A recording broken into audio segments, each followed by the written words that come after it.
Une vingtaine de membres du syndicat de la fonction publique et parapublique du Québec se sont rassemblés pancarte à la main le 26 avril aux Escoumins pour une deuxième journée de grève, leur convention collective étant issue depuis le 1er avril 2020.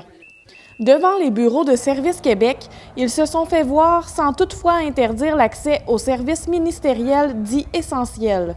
Pour le président intérimaire de la section 706 Haute-Côte-Nord, Sylvain Dagenet, il est primordial que le gouvernement Legault entende leurs demandes. Depuis 2020, on est sans contrat de travail et donc on fait ça pas juste pour avoir un nouveau contrat de travail, c'est en même temps pour avoir de meilleures conditions, d'être apprécié autant par le public et par nos employeurs, et aussi pour ceux qui viennent, qui vont nous suivre. Moi, j'ai quand même un certain âge, on va la cacher, mais j'en ai pas pour 25 ans. Mais il y en a d'autres en arrière qui s'en viennent, qui sont là, qui sont jeunes, qui ont 25, 30 ans. Fait qu'il faut les préparer, il faut valoriser le travail que nos fonctionnaires font. Selon la directrice de la grève en Haute-Côte-Nord, Valérie Gauthier, l'attractivité des emplois de la fonction publique est menacée. Non, on est 26 000 fonctionnaires au Québec à manifester aujourd'hui et demain tous pour pouvoir avoir des meilleures conditions. Puis essayer aussi de rendre un peu le travail de fonctionnaire un peu plus attractif, puis avoir des salaires de 2022.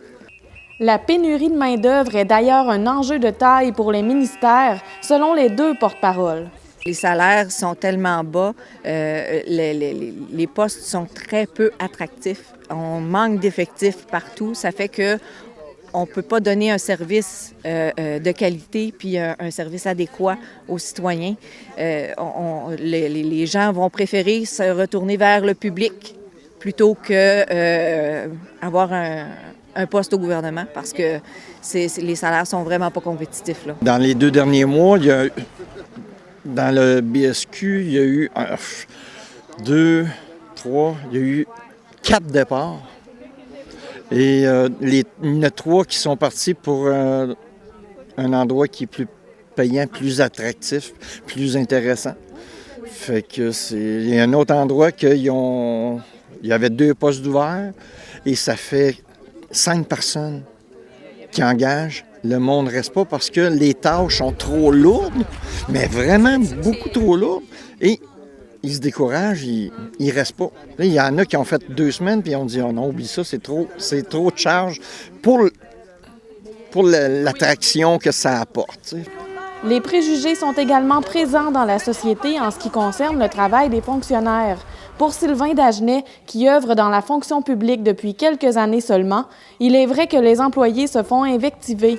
Valérie Gauthier précise que ce ne sont pas tous les secteurs de la fonction publique qui sont reconnus à leur juste valeur. En ce qui concerne les fonctionnaires de bureau des ministères, au top échelon, ils ne réussissent même pas à entrer dans la classe moyenne selon elle. Les tables de négociation sont toujours ouvertes aux discussions. Le président Honor-Côtier espère que le gouvernement fera preuve de plus d'ouverture et entendra les demandes des membres du syndicat.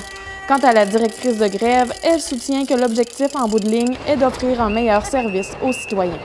On veut avoir des gens qui veulent venir travailler avec nous pour justement offrir un meilleur service aux citoyens. C'est le but ultime, c'est de pouvoir bien servir les citoyens. Puis là, présentement, on ne peut plus le faire.